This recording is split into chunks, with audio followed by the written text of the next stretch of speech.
नमस्कार, मैं हूं रविंद्र जैन और आप देख रहे हैं मुंबई मास टाइम्स। आइए देखते हैं आज की मुख्य खबर।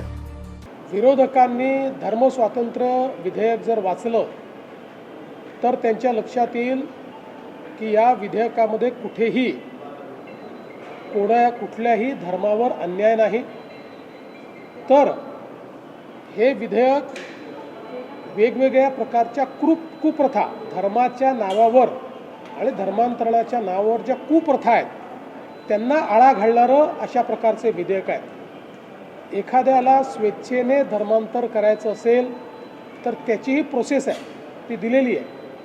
पण जर कोणी आमिष दाखवून किंवा धाकधपटशा दाखवून किंवा चुकीच्या पद्धतीनं जर त्या ठिकाणी अशा कोणाचं धर्मांतरण करणार असेल तर असं करण्याला कायदेशीर शिक्षा काय आहे हा विषय आहे।